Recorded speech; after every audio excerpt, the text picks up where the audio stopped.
Hey everyone, before we dive into this story, please consider subscribing to my channel for more content like this. Now, let's get started.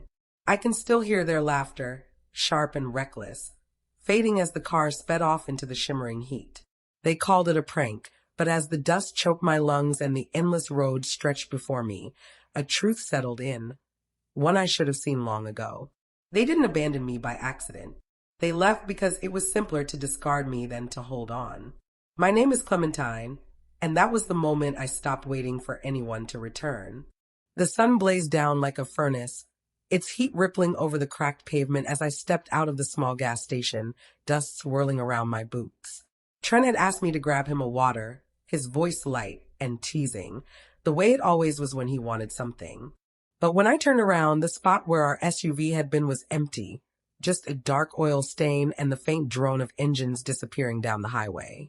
For a moment, I thought I'd gotten the row wrong, that maybe he'd parked in the shade. Then I caught it. Laughter, distant, carried by the breeze. His laugh, high, familiar, but edged with a cruelty I hadn't noticed before. I ran, sand cutting into my ankles, calling, "Trent, hold on. Trent." My voice broke in the dry air, swallowed by the vast desert. Inside the gas station, the clerk barely glanced up. Outside, I stared at the empty road until my eyes stung. My phone buzzed once before dying, a text from him, "Don't be mad, babe. Just a joke." That mocking emoji grinned as the screen went dark. 10 minutes passed, then 30, then 2 hours. No headlights, no one came. By the time I stopped counting, the sun was sinking, the air thick with silence. A minivan pulled over and a woman's voice broke through. "Honey, did they just leave you out here?" I couldn't speak, only nodded. She opened the door. "Get in. No one should be left like this." As we drove away, the gas station faded in the rearview mirror. Somewhere in the van, a faint whiff of dried lavender hung in the air, soft, soothing, alive.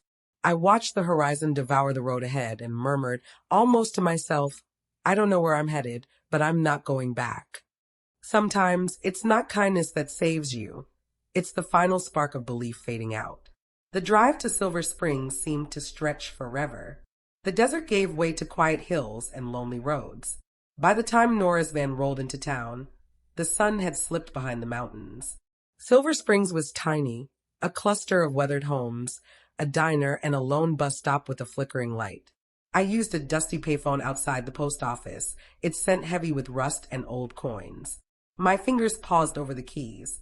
There was only one number I could recall. Walter Mendes. He picked up on the second ring, his voice unchanged, steady, deep, the kind that seemed to know your truth before you spoke it. I said little, just told him where I was. 2 hours later, his old pickup pulled up. He didn't ask what happened, he never did. He just opened the door and said, "If you're here, stay. Let the wind handle the rest." His house stood in the heart of a lavender field, the blooms pale in the fading light, their scent sweet, like an unearned grace. That night, I slept for 3 days, dreamless for the first time in years. When I woke, the world felt quieter. Walter made coffee as bees buzzed outside.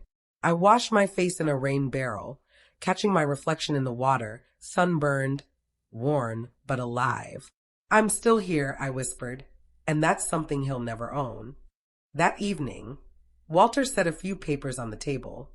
"If you want a fresh start, take my name. No one needs to know who you used to be."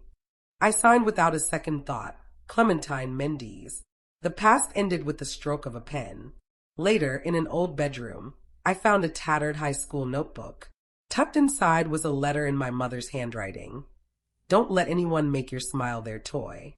If they try, walk away, even if you don't know where to." The paper carried a faint lavender scent. My eyes blurred as a single tear hit the word walk. That night, Walter and I sat on the porch. He handed me a mug of cocoa and we said nothing. The sky stretched vast and dark above the purple fields, an owl hooting faintly in the distance. For the first time in years, the silence felt like peace, the most beautiful sound I'd ever known. 6 months passed gently, the kind of quiet that sinks into your soul and teaches you to breathe again. I built a rhythm, planting, trimming, sketching irrigation plans on crumpled paper. At the weekend market, they called me the Lavender Girl. No one asked about my past, they just asked tea or coffee and smiled when I said tea. I learned to smile back, truly. I stopped wearing the ring. I stopped saying we. There was only I, and somehow that felt enough. One stormy night, thunder rolling over the hills, I opened my laptop for the first time since the desert. On a whim, I searched Trent Draper. The top hit, prank gone wrong, my wife lost it. The thumbnail froze on my face, mouth open, eyes desperate. The video played, my voice calling his name, his laughter ringing out. For 0.2 million views, comments racing by, she's overreacting. It's just a prank. I didn't cry or flinch. This isn't pain anymore, I whispered. This is proof. I closed the browser, deleted the app, and opened my journal. In unsteady handwriting, I wrote, "One day I'll reclaim my name." I placed a bundle of dried lavender on the table, its fragrance filling the room like a silent vow, not born of anger, but of survival. I didn't want revenge. I wanted back the one thing I'd given away too easily, my own worth. At the market, amid chatter and country tunes, I arranged lavender jars on my table. A sudden crash cut through the noise. A man had collapsed at my feet, blood soaking his blue shirt. I pressed a towel to his shoulder. "Can you hear me?" He grabbed my wrist, muttering, "Elias Ward," then went still. Walter helped me bring him home. By morning, he stirred, gazing at the lavender hanging from the rafters. "That smell," he said softly. I tried to forget it once. I didn't ask why. Days passed. He fixed fences, the dripping faucet, the dim lights. We spoke little, but in the quiet, I saw someone else who knew what it meant to be left. One night, his phone rang. A man's voice crackled. "Did you find her yet? Trent wants an update." Elias paused, then said, "I'm done with that," and hung up. The next morning, he handed me a flash drive. "It's about you." I never looked. I shook my head. "If you didn't, I won't either." That was the first time I trusted again. That night, I wrote, "Maybe he was sent to find me, or to show me I'm still worth finding." Walter turned on the TV. Belle's voice cut through, sharp and cruel. "Welcome to Prank Your Partner. Remember when my brother left his wife in the desert?" Laughter filled the studio. My face flashed on screen, his voice joking. "Good luck finding your way back." The room spun. My glass cracked in my hand. By morning, Justice for Clem was trending. Half the internet forgave him. The other half wanted my voice. No one asked how it felt. I gazed across the lavender field. "The world's talking about me," I said. Elias replied softly, "But they're not listening." A journalist called, asking for my story. I said, "No." Elias looked at me. "If you stay silent, they'll laugh at the next woman." That night, I reopened the video, paused on Trent's smirk, and whispered, "You don't own this story anymore." I sent one email. "I'll take the Santa Fe job if it's still open." I wasn't hiding. I was stepping into the noise. 3 years after leaving Silver Springs, I stepped off a train in Santa Fe. The air sharp with pine and fresh paint, a scent that whispered of new starts. No one here knew my past. To them, I was just Clementine Mendes, hired to design a memorial garden for fallen firefighters. Elias met me at the site, his face serious. "I told them no filming," he said quietly. "But there's a documentary crew about people rebuilding." I nodded, unaware a ghost from my past was among the cameras. At the meeting, a familiar voice cut through, "Thank you for being here. I'm honored to support the Healing Heroes Foundation." Trent Draper stood at the podium, his practiced smile unchanged, the one that sold my humiliation for laughs. My pulse turned to ice. Afterward, he cornered me by the door. "Clem, you look great. You've changed." "Not because of you," I said. "Sorry for losing me or your audience." Before he could reply, Elias appeared, his hand light on my shoulder. Trent's face tightened. For the first time, he looked small. By morning, photos of us were online. Wife from viral prank reunites with ex. Half the comments praised forgiveness. The rest accused Trent of using me for PR. That night, a letter in Trent's handwriting appeared at the gate. 5 minutes, no cameras. I tore it up, letting the wind scatter it, but sleep eluded me. Anger and pity battled until dawn. Days later, Elias caught someone snapping photos near my hotel. He set up cameras around my room. "We're not fighting a man now," he said. "We're fighting the machine that feeds on people like you." I stared into a lens and whispered, "If they want me scared, they're too late." Back in Silver Springs for a brief rest, the night air hung heavy.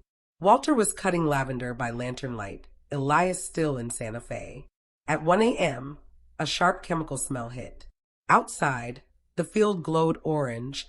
Flames tore through the lavender, snapping dry stems like brittle bones. Walter yelled for water. We fought the fire with hoses and buckets, but the wind was relentless. A small explosion erupted from the tool shed, lighting the sky. When it was over, half the field was ash. I stood, watching smoke curl upward. "It burned more than flowers," I whispered. "It burned what I fought for." Police found men's boot prints along the fence, Trent's brand. "Any enemies, ma'am?" "Just people who thought I was a punchline online." Trent denied it all. Bell posted, "Some people can't let go." Threats flooded my inbox. My website was hacked. By dawn, Elias had driven through the night.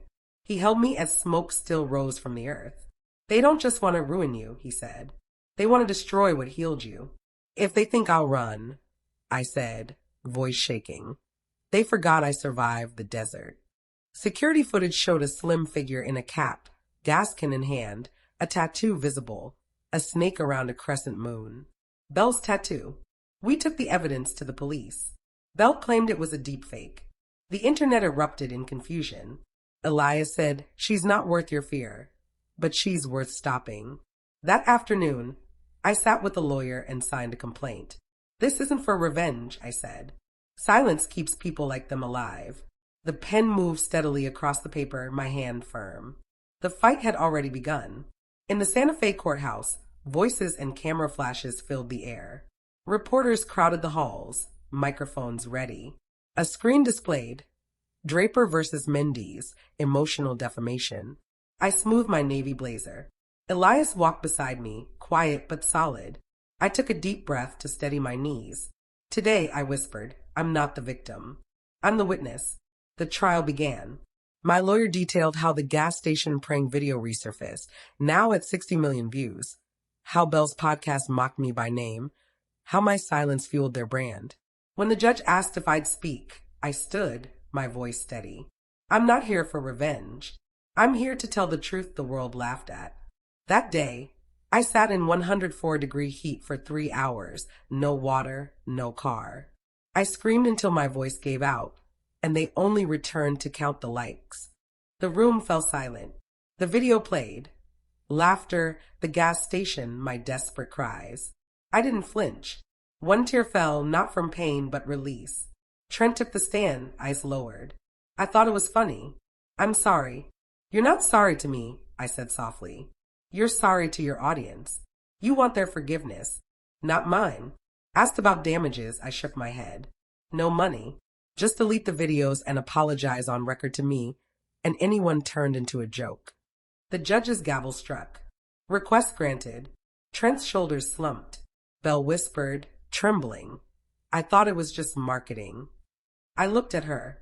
"You never realized a laugh can destroy, did you?" Outside, cameras flashed.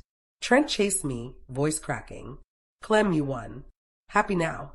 I turned, Elias's hand in mine. Trent froze, his face blank. "I didn't win," I said. "I just stopped losing." I walked into the sunlight, the desert breeze lifting my hair, and kept moving forward. A month later, the frenzy faded. Headlines vanished, hashtags died, and the world chased its next story. Trent deleted his channel. Belle ended her podcast. Back in Silver Springs, green sprigs pushed through the lavender fields. Walter rebuilt the shed, plank by plank, while Elias fixed the irrigation. The air carried new growth, smoke, soil, and something like peace. One morning, a letter waited on the porch, addressed to Clementine Mendes in delicate, hesitant script. Belle wrote, "I didn't know shame until the world turned on me. I don't expect forgiveness, just wanted you to know I get it now." I folded it, placing it beside my mother's note in a drawer.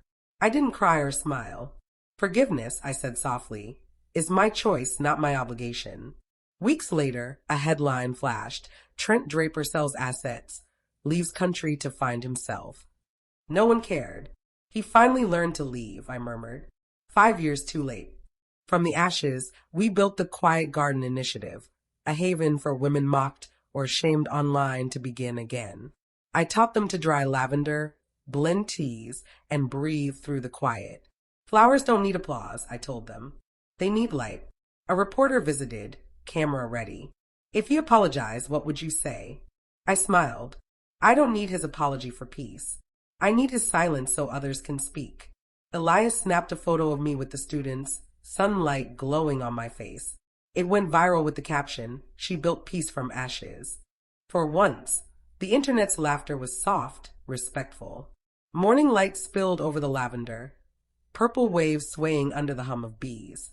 The scent drifted through the window as I poured tea, watching Elias fix the garden hose while Walter read on the porch.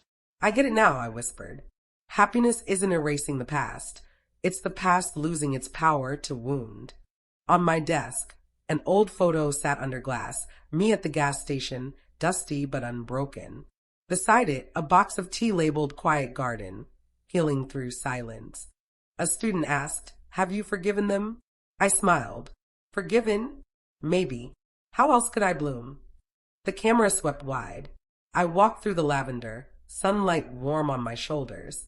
"Clem, the wind's shifting," Elias called. "No," I said softly.